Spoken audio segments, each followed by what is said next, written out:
40.3%의 득표율로 당선된 김대중 대통령의 취임 초기 지지율은 71%였습니다. 48.6%의 득표율로 당선된 윤석열 대통령의 최근 지지율은 32%입니다. 지난 대선에서 윤석열 후보에게 투표한 국민의 3분의 1이 지지를 철회한 것입니다. 곧 30%도 무너질 것이라는 예측마저 나옵니다. 출범한 지 2달 만에 새 정부의 국정 운영 지지율이 정권 말기의 레임덕 수준입니다. 이런 초유의 상황에 대해 윤석열 대통령은 지지율은 의미가 없고 국민만 생각하겠다고 합니다. 국정 운영 지지율이 국민의 여론인데 윤석열 대통령이 생각하는 국민은 도대체 어느 나라 국민입니까? 국민은 대선 이후 2달가량의 인수위 기간에 새 정부가 무엇을 하겠다는 것인지, 어려운 경제 상황에 어떻게 대처하겠다는 것인지 제대로 들어본 바가 없습니다. 오직 기억에 남는 것은 대통령실의 용산 이전뿐입니다. 취임 뒤 면밀히 검토해서 차분하게 추진해도 될 일을 단 하루도 청와대에 있지 않겠다는 고집으로 밀어붙였습니다. 인사 대참사에 비견되는 내각 인선은 부실한 사전 검증으로 4명이 줄줄이 낙마했습니다. 더욱 심각한 문제는 인사 난맥에 대한 윤석열 대통령의 태도입니다.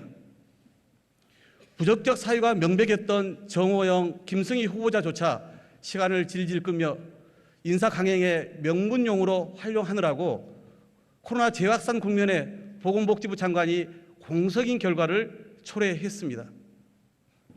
만취 운전 경력 등으로 낙마 사유가 분명한 박순애 교육부총리의 임명을 강행하면서 언론과 야당의 공격을 받느라 고생 많았다며 공직 후보자의 당연한 검증 과정에 대해 부당하다는 식으로 반응했습니다.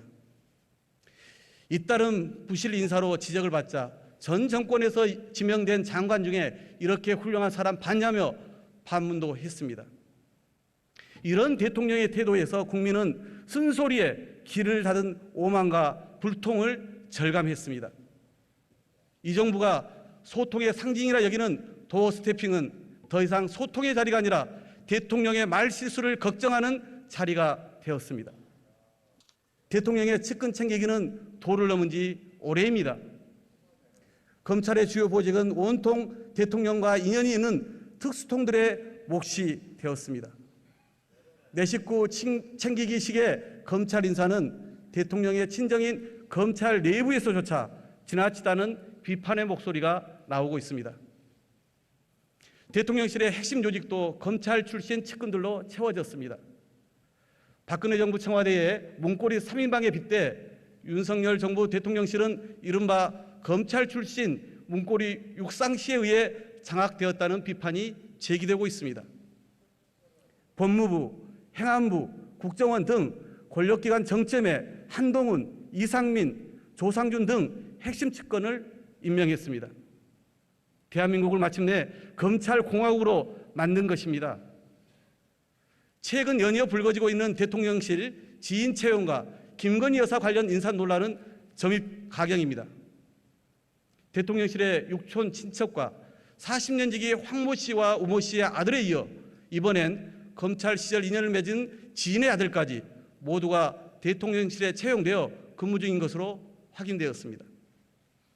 대통령실 출입 기자들 사이에서 친인척과 지인 채용 추가 사례를 찾기 위한 취재 경쟁이 붙었다는 웃지 못할 이야기도 들려옵니다. 이에 대해서도 윤석열 대통령은 선거 때부터 함께 해온 동지라며 아무 문제 없다는 태도로 일관하고 있습니다. 긴 말 드리지 않겠습니다. 엄격한 공사 구분은 공직자에게, 더구나 대통령에겐 반드시 지켜야 할 원칙입니다. 김건희 여사 관련 논란도 끊이지 않고 있습니다. 김 여사의 봉화마을 방문 시 민간인 지인이 수행해 논란이 컸습니다. 그럼에도 불구하고 대통령의 해외 순방에 인사비서관의 부인이 민간인 신분으로 1호기에 탑승하고 영부인 관련 업무를 처리한 일마저 벌어졌습니다. 성비 논란이 있음에도 대통령실 내부 운영과 인사 채용을 책임지는 총무비서관에 윤재순 전 대검 과장을 임명한 것이 바로 이런 이유 때문입니까? 대통령 가족과 친인척 측근 비리는 정권뿐 아니라 나라의 불행까지 초래합니다. 박근혜 정부 시절 청와대의 공적 시스템을 무력화시킨 비선실세 최순실의 국정농단은 헌정사상 초유의 대통령 탄핵으로 이어졌습니다. 경고합니다. 사적 채용, 측근 불공정 인사 등으로 드러나고 있는 대통령의 권력의 사유화는 반드시 대가를 치르게 됩니다. 특히 김건희 여사와 관련된 논란과 국민의 우려에 윤석열 대통령은 귀를 기울여야 합니다. 조용히 내조만 하겠다던 대통령의 부인이 대통령도 어쩌지 못하는 권력의 실세라는 말까지 나와서야 되겠습니까? 나라와 국민을 생각하는 충정으로 윤석열 대통령께 간곡히 그리고 엄중하게 말씀드립니다. 지지율 추락으로 나타나고 있는 민심, 즉 국민의 목소리에 귀를 기울이시고 주변을 엄격히 관리하시기 바랍니다. 정부가 출범하자마자 정치기획 수사가 연이어 본격화되더니 이제 서해 공무원 사건, 탈북 흉악범 추앙 사건 등 종북몰이로까지 나아가고 있습니다. 지지율의 급락은 권력 사유와 인사 난맥, 경제 민생 무능에 더해 대통령의 오만과 불통이 더해진 결과입니다. 정치보복성 기획수사와 구시대적 종북몰이로는 국면 전환에 결코 성공할 수 없습니다. 오히려 국정 운영의 동력을 상실한 수준의 더 큰 국민적 비판과 저항에 직면하게 될 것입니다. 대통령의 권력은 자기 주변 사람 챙기라고 국민으로부터 위임받은 것이 아닙니다. 대통령과 정부 여당이 지금 당장 해야 할 일은 첫째도 민생, 둘째도 민생, 셋째도 민생입니다. 정치와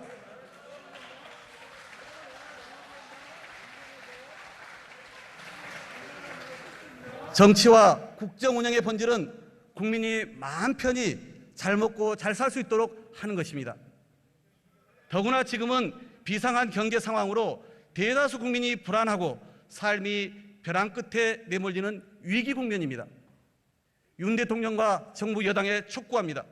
국정 운영의 기본으로 돌아오십시오. 무엇보다 경제와 민생에 집중하십시오. 원내 제1당인 더불어민주당은 경제와 민생을 제대로 챙기는 일이라면 초당적으로 협력할 것임을 분명히 말씀드립니다.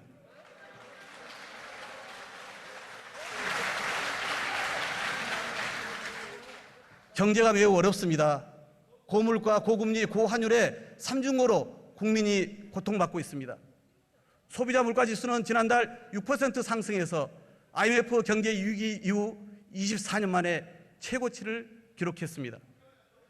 지난 6월 경제 고통 지수는 9.0으로 2009년 금융위기 이후 14년 만에 최대치로 상승했습니다.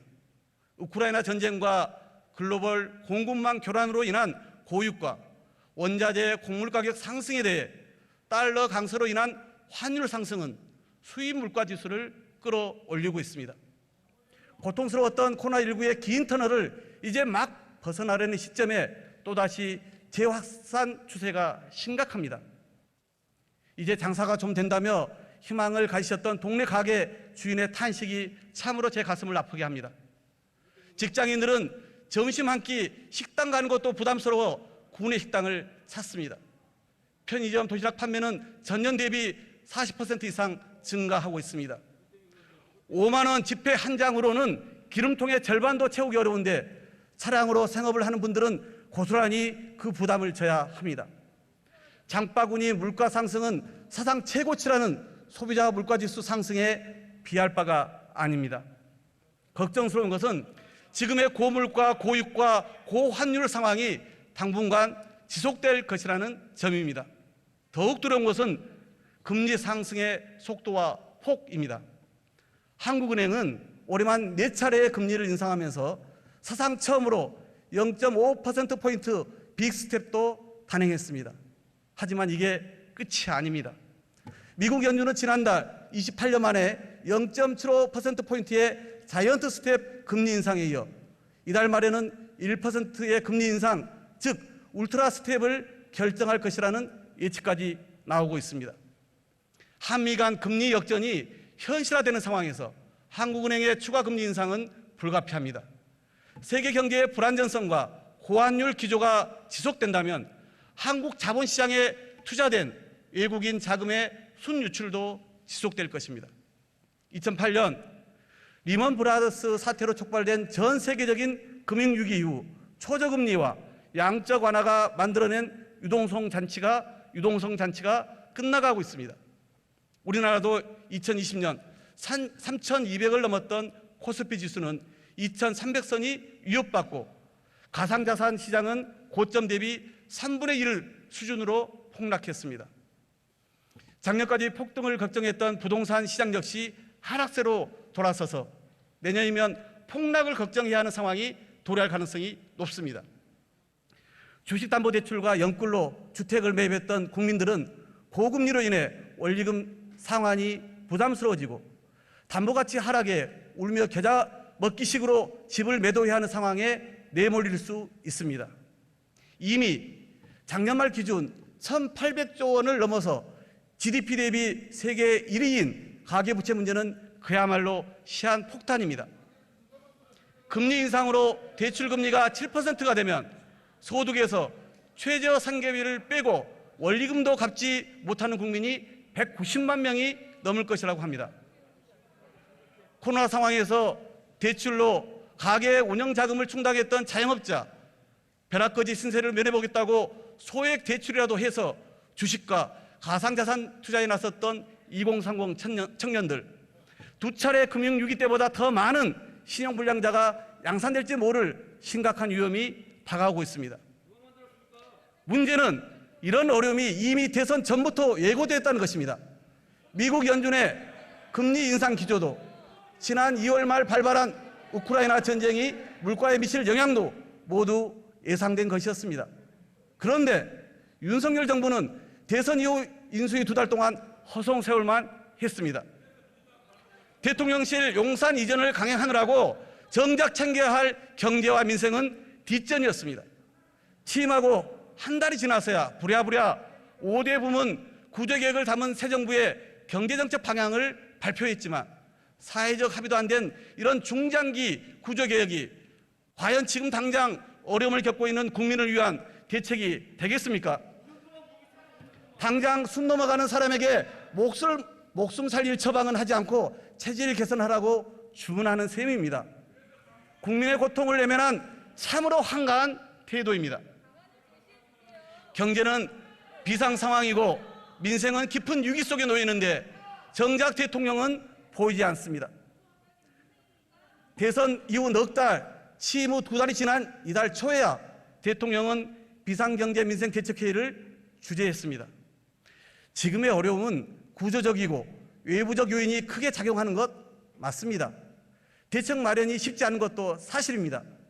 그러나 경제는 심리라는 말이 있는 것처럼 어려울수록 대책과 비전을 제시해 국민과 각 경제 주체들을 안심시켜야 합니다.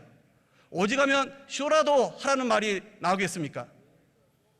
비전을 제시해 희망을 주는 것이 대통령으로서 해야 할 일입니다. 국난에 비유되었던 IMF 경제위기 직후 김대중 대통령은 취임사에서 말씀하셨습니다.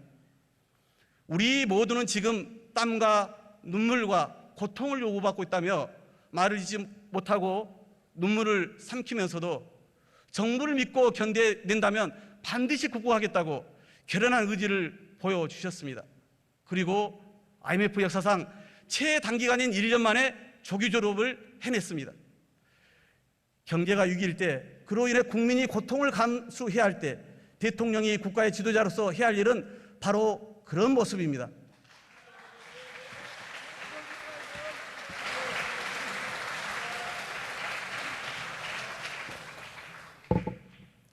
고통은 결코 평등하지 않습니다. 어려운 계층일수록 고통은 가중됩니다. 어려운 국민일수록 고통을 견딜 여력이 없습니다. 불평등한 사회경제 구조는 위기에 더 가혹합니다.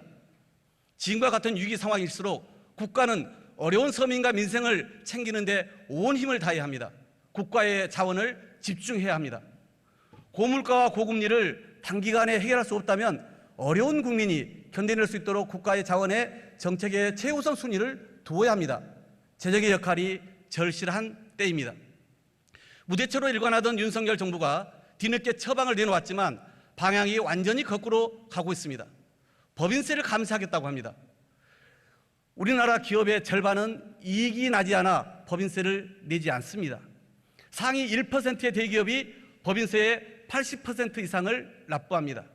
결국 법인세 감세의 혜택은 한 해 수십조 원의 이익이 나는 삼성전자 등 재벌 대기업과 금리 인상기에 예대 마진 폭리로 올해 1분기만 9조 원의 영업이익을 거둔 4대 금융지주 등에 돌아가는 것이 현실입니다.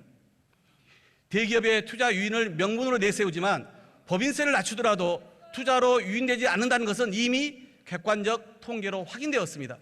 효과는 없고 부자 감세라고 비판받았던 이명박 정부의 정책을 재탕하는 것에 다름 아닙니다.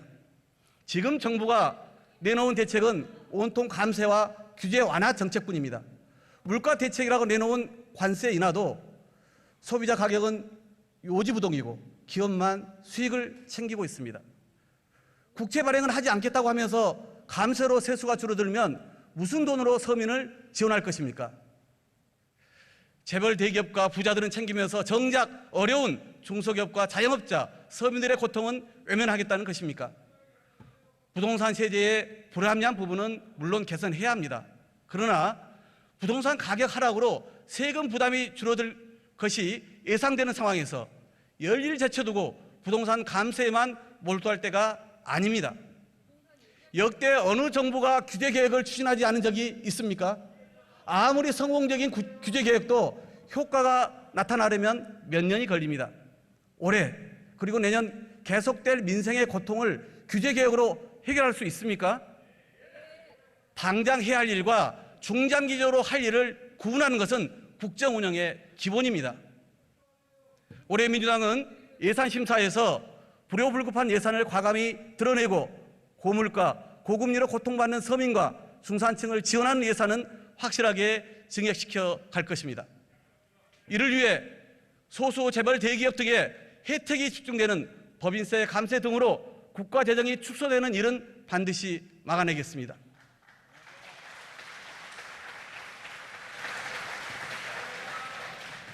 민주당은 지난 한 달 넘게 민생 우선 실천단을 가동하여 시급하게 처리할 민생 입법 과제를 선정했습니다.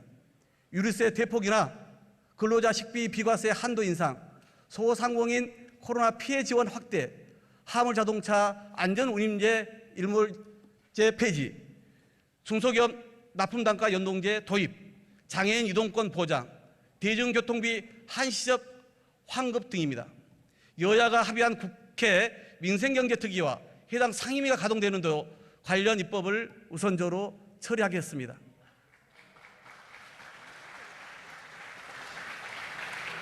특히 코로나19로 벼랑 끝에 내몰린 소상공인과 자영업자들이 억울하지 않도록 손실보상과 피해 지원의 대상과 기준 등 관련 제도를 개선해야 합니다. 민주당은 하반기 정기국회에서도 지속적으로 민생 관련 법안의 처리에 최우선 순위를 두겠습니다. 정부와 여당 모두 부동산 가격 폭등기에 내놓았던 정책들을 근본적으로 재검토해야 합니다. 부동산 폭락, 그리고 부동산 PF와 주택담보대출 부실화 위험에 대한 대책을 마련할 때입니다. 추가 금리 인상이 예정된 상황에서 가계부채 문제에 대한 대책도 정부가 책임 있게 제시해야 합니다. 그런데 국회 청문회도 없이 임명된 김주현 신임 금융위원장의 취임 일성은 매우 실망스러웠습니다. 코로나 상황에서 올해 9월까지 대출 만기를 연장하고 원리금 상환을 유예해 준 조치를 폐기하겠다는 것이었습니다.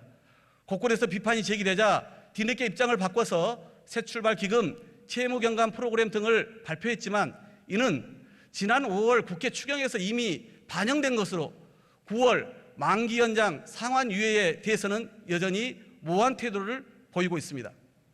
대출 만기를 연장해주고 대출 구조를 전환시켜주고 고금리 대출은 중저금리 대출로 갈아탈 수 있도록 지원하는 등의 적극적인 금융지원 정책이 절실한 상황입니다.